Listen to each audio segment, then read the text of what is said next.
Yesu ashimwe kandi bakunzi b'umusaraba, nshuti za Yesu, turacyari kuvuga ku migisha Imana itanga. Reka dusome mu gutegekwa kwa kabiri igice cya 28 umurongo wa 9. Aravuze ngo Uwiteka azagukomereza kumubera ubwoko bwera nk'uko yakurahiye, niwitondera amategeko y'Uwiteka Imana yawe ukagenda mu nzira ikuyoboye. Yesu ashimwe. Haleluya, haleluya. Aravuze ngo amahanga yo mu isi yose azabona yuko witiriwe izina ry'Uwiteka agutinya. Ndagira ngo nkubwire ko nta kindi gituma Imana ikora bino bintu byose byo kuguha umugisha, byo kurwana ziriya ntambara zose, byo kugukiza ziriya ndwara zose, byo kuguha agakiza, ikaba yaratanze Yesu ku bwawe. Yamaraza ngo Uwiteka azagukomereza kumubera ubwoko bwera. Ndagira ngo nkubwire ngo Imana ntabwo ifitanye ikibazo no kuguha imigisha.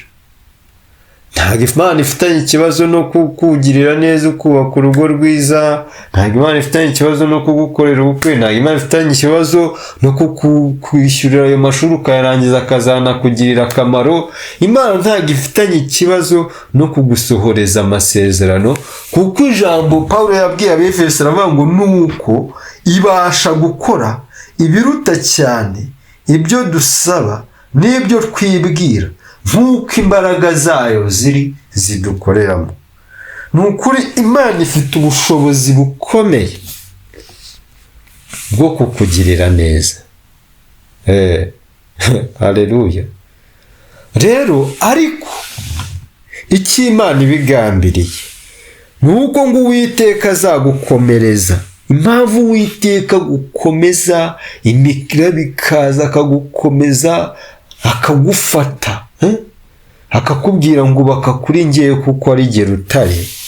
Aravuga ngo Uwiteka azagukomereza kumubera ubwoko bwera. Ndagira ngo nkubwire ngo waba uri mu bintu bigukomereye, ugomba kuba ubwoko bwera. Waba uri mu bihe by'umunezero, ugomba kubera Imana ubwoko bwera. Nta bihe ugomba kubamo bikwemerera gutakaza kwera kw'Imana. Nta bukene ugomba kugeramo buguha uburenganzira bwo gutakaza kwera kw'Imana. Nta ndwara umuntu witwa Yobu yabanje kubura ibye byose, ariko arangije ashima Imana, avuga ngo Imana niyo yabimpaye ni nayo ibitwaye, izina ryayo rishimwe, ngo ntiyigeze acumura.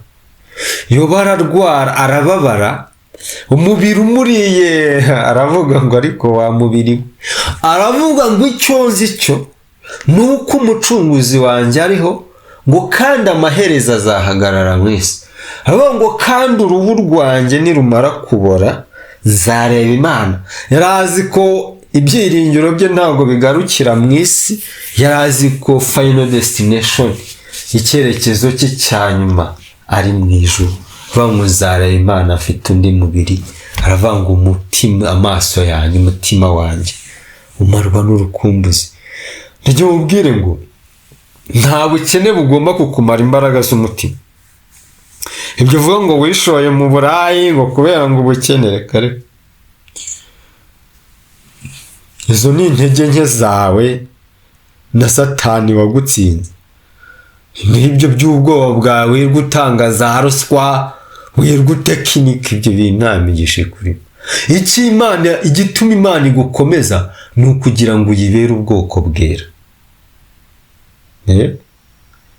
Ndi kuvuga ngo iyi migisha yose Imana izayiguha, ariko umusaruro igutegerejemo ni uko uyibera ubwoko bwera.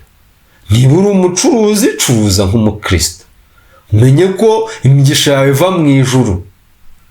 Biravuze ngo gutabarwa kwanjye kuva ku Uwiteka. Gerageza ibyo ukora byose werekane kwera kw'Imana. Imana iyo igushyizeho ibikujyanye ngo werekane itandukaniro ry'abakiranutsi n'abanyabyaha. Icyatumye Yesu aza mu isi kwari ukugira ngo atwereke ko gukiranukiraho ibyaha biri bishoboka. Haravuga ngo niwitondera amategeko y'Uwiteka Imana yawe ukagendera mu nzira ikuyoboye. Sibyo? Ndi kukubwira ngo ugendera mu nzira ikuyoboye, kuko ijambo ryaravuze ngo mu nzira yo gukiranuka harimo ubugingo. Rero ndarindi kukubwira ngo ibyo ucamo byose n'ibyo uzacamo, menya ko icyo Imana igutegerejemo ari ukuyibera ubwoko bwera. Ni ukuvuga ngo mu bigeragezo, mu ntambara, mu bikomeye, mu bikakaye, Imana irashaka kugukuramo umukozi wayo mwiza, umuntu wera. Yesu ashimwe. Ndagira ngo dusengane wowe watakaje kwera kw'Imana.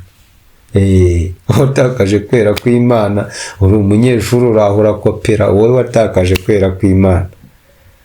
Hora utekinika wicira inzira uvuga ngo uri umukristo, nawe watakaje kwera kw'Imana. Wowe niba uzi ko abanyabyaha baganya, nawe ukaganya uvuga ngo Imana ni so, umenye ko watakaje kwera kw'Imana. Uraho uhora uganya Imana ngo ni so, gusa Imana ni so muhuriye. Imana nta maganya igira, isi n'ibiyuzuye n'ibyayo. Reka dusengane. Mana, ndagushimiye ko uri Imana uha intege abananiwe, ndagushimiye kuko uri bikomeye. Ndakwinginze rero ushoboze ubwoko bwawe kubaho mu buzima bwo kwera, kugira ngo aho uri mu gihugu cy'ijuru ntugakorwe n'isoni zo kwitwa Imana yacu. Mu izina rya Yesu urakoze.